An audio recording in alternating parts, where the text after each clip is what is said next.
देखते हैं कि मिचेल एक लेटर रीड कर रही है। उसके अंदर उसके भाई ने उसका एड्रेस बताया होता है जहाँ पर वह है। उसने बताया होता है कि वह एक ऐसी जगह रह रहा है जहाँ चारों तरफ धुआं है और वहाँ पर कुछ अजीब ही लोग रहते हैं जिनका नाम है ब्लड ब्रीड, और वहाँ पर कई सारी लड़ाइयाँ होती है। फिर यहाँ पर हम मेन कैरेक्टर को देखते हैं जिसका नाम होता है वॉच। वो कैफे में जाता है। यहाँ पर जब उसको एक वर्कर पूछता है कि तुम क्या काम करते हो, तो वह बताता है कि वह एक जर्नलिस्ट के तौर पर पार्ट टाइम जॉब करता है और उसके पास पैसे नहीं थे तो होटल का मालिक उसे खाने को देता है, लेकिन बदले में उसे बर्तन साफ करने पड़ेंगे। जब वह खाना खा रहा होता है तब उसका कैमरा एक बंदर जैसा क्रिएचर ले जाता है। वो उसका पीछा करता है, तभी वहाँ पर एक धमाका होता है और दोनों गिर जाते हैं। तभी वहाँ पर जैब आ जाता है जो उसके ग्रुप में होता है। वह वॉच को उसके साथ ले जाता है क्योंकि उसके बॉस ने उसको ऐसा करने को कहा होता है, जो होता है मिस्टर क्लाउस। वो बताता है कि तुम किसी गलत लड़के को उठा लाए। ये लोग बात ही कर रहे होते हैं कि इतने में हम टीवी पर देखते हैं कि वह आदमी पकड़ा गया जिसने धमाका करवाया होता है। लेकिन यहाँ पर हम देखते हैं कि उस आदमी के दो टुकड़े हो जाते हैं और उसके अंदर से वही ब्लड ब्रीड क्रिएचर निकल कर आता है। वहाँ पर और भी ब्लड ब्रीड क्रिएचर आते हैं और टीवी पर लाइव चैलेंज देते हैं लिब्रा ग्रुप को कि वो लोग एक दूसरा गेट खोलेंगे जिसमें से बाहर आकर उन्हें मार देंगे। यहाँ पर हम देखते हैं कि लिब्रा के सेंटर के ऊपर भी हमला हो जाता है। यहाँ पर वह लोग जैसे तैसे बचते हैं। आगे की बातचीत में हमें पता चलता है कि वो वॉच के पास कुछ अलग ही शक्तियां हैं जो उसे बचपन में मिली थी। फिर यहाँ पर हम देखते हैं कि क्लाउस लड़ने चले जाते हैं और वह इस जैब को बोलते हैं कि जाओ पता करो कि वह गेट कहाँ पर है और उसे जाकर बंद करो। यहाँ पर जैसे ही वह गेट के पास पहुंचते हैं वहाँ पर उन्हें ब्लड ब्रीड मिलता है और उससे फाइट करने लगते हैं और अपना मिशन कंप्लीट कर लेते हैं। फिर आगे की सीन में हम देखते हैं वॉच पिज्जा डिलीवरी बॉय का काम कर रहा है, लेकिन कई बार जैब पिज्जा चुरा कर खा लेता है और उसके पैसे भी नहीं देता। इसकी वजह से वॉच काफी परेशान रहता है। एक दिन वो कहीं पर जा रहे होते हैं, तभी वॉच को एक ट्रक दिखता है। बाकी सभी लोगों को तो नॉर्मल दिखता है, लेकिन वॉच को कुछ अजीब सा दिखता है क्योंकि उसके पास बचपन में मिली हुई शक्तियां थी। तभी वॉच को ब्लड ब्रीड दिख जाता है और वह तुरंत वहाँ से भागने लगता है और ब्लड ब्रीड भी उसका पीछा कर रहा होता है और फिर इनके ऊपर हमला करता है। यहाँ पर जैब बहुत ही बुरी तरीके से घायल हो जाता है। ब्लड ब्रीड यहाँ पर वॉच को उठाने आया था और ऐसा ही करता है, उसे उठाकर एक ट्रक से ले जाता है। फिर यहाँ पर हमें बहुत सारे ब्लड ब्रीड दिखाए होते हैं जो कि वॉच पर रिसर्च कर रहे होते हैं कि आखिर इनके पास ऐसा क्या है, और इन्हें पता चलता है कि इनके पास अद्भुत आंखें हैं जो इन लोगों को इजीली देख सकती हैं। पहले तो वॉच भी काफी ज्यादा परेशान हो जाता है, लेकिन उसके बाद में उसको एक आइडिया आता है और वह अपनी ताकत की मदद से उन सारे ब्लड ब्रीड को आंखों में पेन देता है, जिस कारण की वजह से वह लोग कुछ देर तक देख नहीं पाते और उस ट्रक का एक्सीडेंट हो जाता है। यहाँ पर हमें पता चलता है कि जैब के पास भी एक अद्भुत शक्ति है। वह किसी भी आदमी का पता लगा सकता है एक रोशनी की मदद से। यहाँ पर क्लाउस रोशनी का पीछा करते हैं ताकि वह पता कर सके कि वह ब्लड ब्रीड उस ट्रक को लेकर कहाँ गए हैं।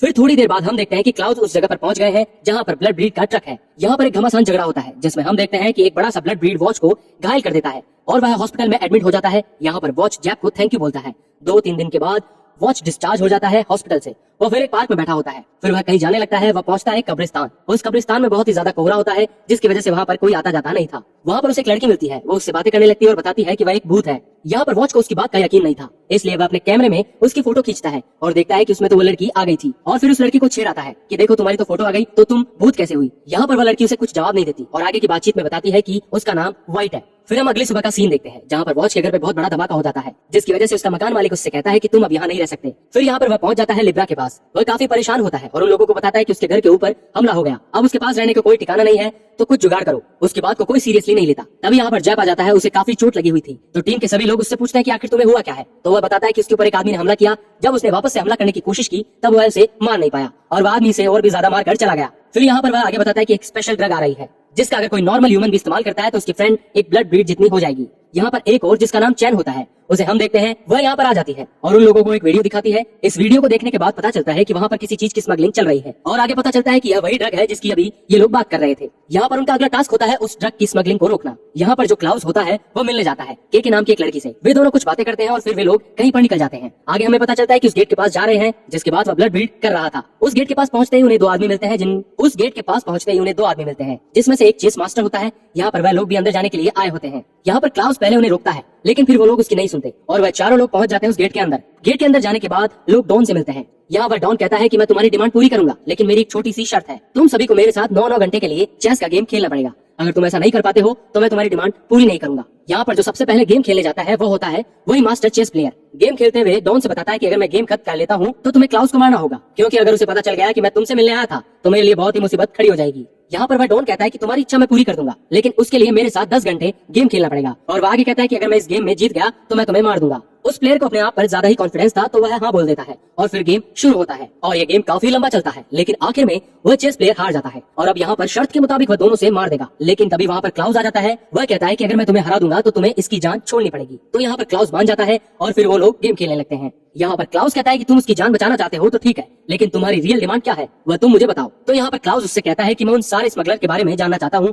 जो कि उस ड्रग की स्मगलिंग कर रहे हैं। यहाँ पर डॉन उससे कहता है कि मैं तुम्हारी सारी ख्वाहिश पूरी करूंगा, लेकिन उसके लिए तुम्हें मेरे साथ 9 घंटे तक गेम खेलना होगा। फिर यहाँ पर वो लोग गेम खेलने लगते हैं। ये गेम भी काफी ज्यादा लंबा चला जाता है। इस गेम के लास्ट में क्लाउस जीत तो नहीं पाता, लेकिन उसने अच्छे से 9 घंटे तक डॉन को एंटरटेन किया था। इसकी वजह से डॉन उसकी सारी इच्छाएं पूरी करता है। फिर नेक्स्ट सीन में हम देखते हैं कि एक लड़की वॉच को अपने घर ले गई थी, क्योंकि जैसा कि वह पहले बताया गया था कि उसका घर टूट चुका है, तो वह बेघर हो गया है। वह उसके घर में जाने के बाद खुश होता है, क्योंकि उसका घर बड़ा होता है और वो लड़की भी काफी ज्यादा अच्छी थी, तो वो वहाँ पर खुश था। फिर कुछ टाइम के बाद का सीन हम देखते हैं कि जहाँ पर बच्चे ट्रेन में होता है, जहाँ पर बातचीत में उसे पता चलता है कि वहाँ की पॉपुलेशन के बारे में कि वहाँ पर 50% ब्लड ब्रीड रहते हैं, 25% इंसान रहते हैं, 20% अननोन लोग रहते हैं जिनके बारे में नहीं पता कि वह ब्लड ब्रीड है कि इंसान। यहाँ पर वो उन 5% लोगों के बारे में पूछता है, जहाँ उसे पता चलता है कि उनके बारे में बहुत कुछ कोई नहीं जानता, वह किसी को दिखाई नहीं देते और काफी ज्यादा खतरनाक है। फिर यहाँ पर जब वह आगे की बात कर रहा होता है तो एक लड़के के पीछे एक अजीब लाल रंग की लाइट दिखती है, उसे कुछ समझ नहीं आता और वह उसे इग्नोर कर देता है। फिर आगे हमें एक पार्टी का सीन दिखाया जाता है, जहाँ पर सारे के सारे लोग जमा होते हैं। वो लोग जनरल बातें कर रहे होते हैं और इसी बीच वह कुछ भी बताना चाहता था, लेकिन उसके पास कुछ कंटेंट नहीं था, तो इसकी वजह से उस लड़के के बारे में बताता है जिसके आसपास उसने लाल रंग की लाइट देखी थी। उसके इतना बोलते ही सारे लोग उसके आसपास खड़े हो जाते हैं और सभी लोग एकदम चुप हो जाते हैं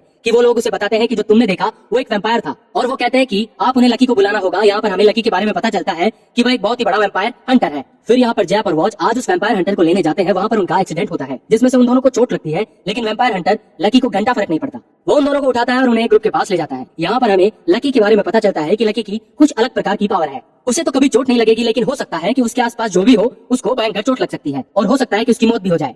आगे वह लोग एक ट्रेन पकड़ते हैं और उस जगह पर जाते हैं जहाँ पर मेन वैम्पायर रहते हैं। यहाँ पर सिर्फ वॉच उन्हें देख सकता था, लेकिन वह जैसे ही उन्हें देखने की कोशिश करता है तो उसकी आंखों में दर्द होने लगता है और खून आ जाता है। फिर थोड़ी देर के बाद हम देखते हैं कि वह कुछ याद कर रहा होता है कि वह लड़का उसको एक ट्रेन में मिला था।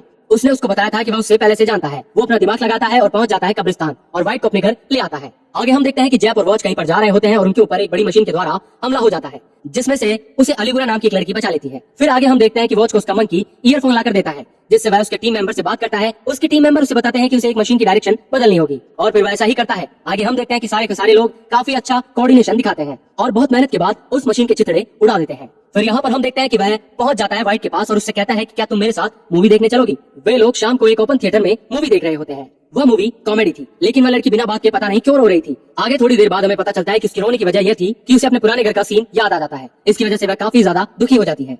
फिर अगले दिन में हम देखते हैं कि वॉच को एक एक्सीडेंट दिखाई देता है। वह उस ब्लड ब्रीड की मदद करता है, जिससे वो खुश हो जाता है। इसके बाद एक पुराना सीन देखते हैं जिसके अंदर एक बहुत बड़ा ब्लास्ट हुआ था। उस ब्लास्ट से कोई इतना ज्यादा तो इफेक्ट नहीं पड़ा था, लेकिन पता नहीं क्यों सबकी मेमोरी गायब हो गई थी। यहाँ पर वॉच को लगता है कि यह सब उस ब्लड ब्रीड की वजह से हुआ है जिसकी उसने मदद की थी। वो उससे मिलने चले जाता है और वो लोग बात कर ही रहे होते हैं कि उनके ऊपर हमला हो जाता है। यहाँ पर वॉच काफी ज्यादा घायल हो जाता है। इसकी वजह से वह ब्लड ब्रीड को काफी गुस्सा आता है और वह जोर से ब्लास्ट करता है, जिसकी वजह से वॉच की 2 हफ्ते की मेमोरी गायब हो जाती है। फिर सभी लोग उसको याद दिलाने की कोशिश करते हैं कि जब वह व्हाइट से मिलने जाता है तब उसे व्हाइट का भाई मिलता है, जिसका नाम होता है ब्लैक। और इसी सस्पेंस के साथ इसका पार्ट 1 खत्म हो जाता है। अभी इसकी पूरी कहानी खत्म नहीं हुई है, बाकी की कहानी के साथ मिलेंगे पार्ट 2 में। Thanks for watching.